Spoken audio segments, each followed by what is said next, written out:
Hey guys, how's it going? Comparing here. So today I want to show you guys a few of the things that I like to pick up in maps, and I like to pick up from the vendors, like to pick up in game. Generally the kind of stuff you want to be looting with your character. See, when you do endgame maps, when you're doing the Eternal Laboratory stuff, when you zone in, you're typically going to do it with a group, and if you're doing it with a group, you can't go back and forth. You can pick up a limited amount of items, you have one inventory, you take that inventory back to town when you're done with the map. So what kind of stuff do you pick up? Obviously, you pick up some rares. If you run out of room, you can ID a rare, drop it on the ground, but you generally want to keep those rares to vendor them for alteration shards. Among the rares, you're going to want to pick up stuff like this. See this? It's a blue, green, red, and they're all linked. So this is called a chromatic item. And you're going to see these on the vendors. On the vendors, I check for these particular items, as well as, not items quite as good as that, but just an example, items that have 6 sockets. So 6 sockets, it requires an item to be item level 50. So when you want to check the item level for an item to see what item level it is, if you're trying to jeweler it or something, you can see that's item level 72.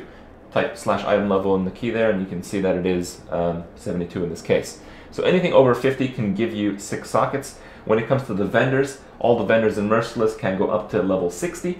And Cruel Act 3 in Merciless is also, sorry, Cruel Act 3 in the game is also eye level 50. So you can check all the vendors, all the weapon vendors in those 4 acts, and you can look for 6 socket items. You can look for 3 linked of different color items, I believe, in all but normal Act 1. So if you really want chromatics, you can do that. I'll buy this one. Transmutation orb is usually what they cost. Sometimes they cost an alteration or 2, but it's always worth more than one. It's always worth more to get the chromatic out of the exchange. So you can see that I get the chromatic. I'm not going to vendor this one because this item is worth much more than 7 jewelers, but just so you can see, 6 socket item sells for 7 jeweler orbs. So I'm going to get that there. And there's a few other things that you want to pick up in the game. So obviously you got the rares, you got the uniques, you got the chromatics, you got these things. You're going to want to pick up currency, so you're going to find GCPs, you're going to find chaos orbs, kind of pick all that stuff up, pick up the maps. It's a good idea to pick up the blacksmith whetstones and the armor scraps, because you can vendor these for identification scrolls, for wisdom scrolls.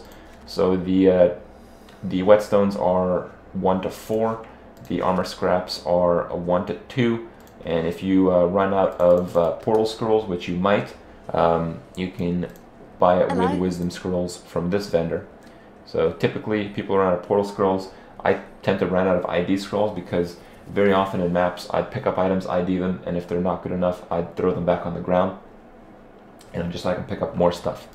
One thing you can start picking up in maps, or if you're in the higher level regions, would be like blue items. So this, for instance, is an Archon shield. I picked it up off the ground, 88 life, 15 all resist. I'm like, oh damn, that's a good shield. Sometimes I'd even pick up a white one and use a transmutation orb, because transmutation orbs are pretty much worthless. So if you find a pretty nice item that you think might have 2 or 3 good stats that would turn it into a good item, high item level, pick up a white Archon shield from a map, transmute it. If it's bad, drop it back on the ground. If it's good, if it turns out that way, use a Regal Orb on it and get some thorns like I did. Well, hopefully you'll fare a little bit better.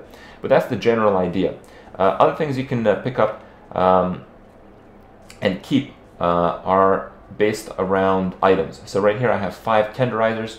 So if you have 5 rares of one type, one exact type, even if they all suck, you should be keeping them. So if my ideal weapon was a tenderizer, which isn't exactly, but it's pretty close, I'm going to keep all the rare tenderizers. I'm not going to vendor them. I'm not going to get like 6 alteration shards, 1 alchemy shards. What I'm going to do is I'm going to store them up, and I'm going to get 5 to 1. Look at that. Do I actually need any of these?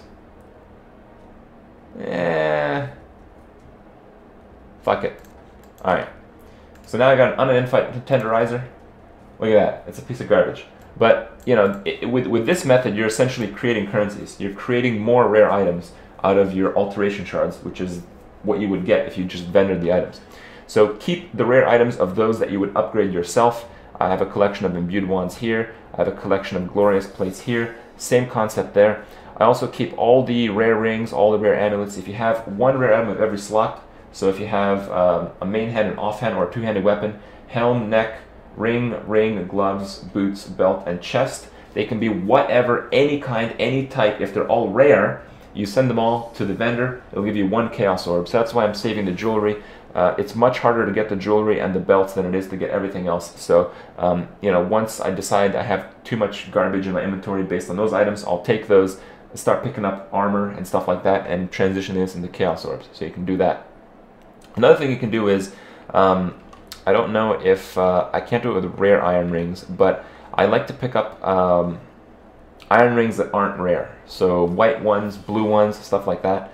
And what you can do is, if you get 7 iron rings, and if you combine it with a life ring or a mana ring, I don't have a mana ring right now, but let's say I got 7 white iron rings from the ground, or I can buy them from the vendor for wisdom scrolls, I would save any coral ring or any power ring, the mana ring, and it's 7 iron rings plus a coral or a power ring gives you a mana amulet, so an int amulet. Oh, sorry, not an amulet, a mana regen amulet, one of those. Or a life regen amulet, which I have one of here. Yeah, and sometimes these can turn out really good. I think one of my better amulets is, you know, is from that recipe. Yeah, here we go. This is a pretty good amulet. You know, cold resist, chaos resist, cast speed. You know, this came out of one of those recipes. So you're essentially creating more valuable rares by doing this process. So you want to keep up, you know, picking those iron rings. Another thing I like to do is I like to pick up quality flasks. So I have all these flasks here. I'm not really using any of them. When I fill up a tab, I just go vendor them all. The recipe is a quality total of 40 among many different flasks will give you one glass blower's bauble. And I like to have a lot of fun with those. You know, make nice granites, make nice potions, and try to sell them that way. You don't have to do that, but it is something that you can consider picking up. You know, I don't really waste my time doing the addition to try to get exactly 40. I just vendor them all just to save time. But the idea is still strong. One of the last things you want to pick up is perhaps white items. I don't think this is a very high level item, but maybe it is. Eye level 72. Eye level 72 can get the top armor roll, for instance. 73, you'd want the top HP roll. So, you know, this is not a particularly high item level. You can get much better than that. I think 73 is really where you want to be at for gloves. But, you know, I picked it up anyway. I might use it later. But you want to pick these items up because some people actually desire these items, especially when it comes to weapons. I believe I sold most of the wands that I have. These are mostly lower item level ones, if I remember correctly. 73 is still pretty good, but you know, you're missing out on a lot of the damage rolls. The best weapons in the game are going to come from the highest level zones in the game. And even though people are, you know, farming those zones actively, they're not doing them consistently. They might do, like, you know, maybe a map 2, 3, 4, maybe 5 a day that are at that high item level. So picking up all the white items and selling them as currency to people that wish to use their currency on the white items to craft them, you know, they're going to find value in those items. Some other people sell, you know, just white bows that are ILM 75 for like a GCP or something. So very, very valuable in some cases, which you know, can really get you to, you know, pretty sizable wealth amount. And obviously, in the end, you want to pick up gems. You know, when a gem drops in your name, you just want to check out its quality. A freezing pulse with no quality is worth nothing. A freezing pulse with 16 quality is worth like an exalted orb. So very, very valuable. And you know, you always want to check for the quality on gems. It's just very good to pick up these items.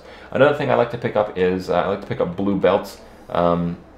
Blue belts, blue rings. You know, I don't really have any good examples because I typically make use out of them. I guess this is a pretty good example, right? So I picked up a blue belt. This is a belt I picked up at level 50. The thing that I think is good about these is any blue item is going to sell for alteration shards, and you need orbs of alteration routinely as you're doing maps. And an item like this, while it's not like that amazing, you know, I might decide to regal something like this. Maybe I need those exact stats. So sometimes it can turn out good if it's a belt, if it's a ring, if it's an amulet. But if it doesn't, at least you get alteration shards, and the exchange for the space in your inventory versus how many alteration shards that you get is very good for these blue items. You know, consider the fact that if you're keeping, let's say, you know, a shield like this is taking up 8 inventory spots, while if you had rings and belts, you would get more alteration shards for the space in your inventory. So that's why I like to go through a lot of wisdom scrolls. I ID the rares. If they suck and I'm low on room, I drop it, you know, try to get more out of it. And I think the last obvious thing that I didn't really mention is like an item can be like a 5 linked, so like my armor, for instance. If you get a 5 linked armor to drop, it can be a white item, so the first person to get it is usually the one that keeps it. And you know, this can be worth quite a bit as well. So 5 linked items, in some cases 4 linked items, but usually when you get in the map area, foiling items are not really that desirable anymore, unless they're chromatic, in which case you get them for a chromatic. So that's the kind of idea. I know I threw a lot of information out there for a lot of people who are pretty new at this game, but you know, in the end, you'll get used to it. You know, maybe rewatch the video a couple times if you don't really know what I'm talking about. But if you follow these tips as you play through the game, as long as you don't make too many new characters like I have, you should accumulate a pretty sizable amount of wealth and be able to trade for the items that you want rather than crafting them slowly, you know, a few currencies at a time. So hopefully you guys learned something and use it towards your Path of Exile's adventures in the future. And I'll see you guys tomorrow.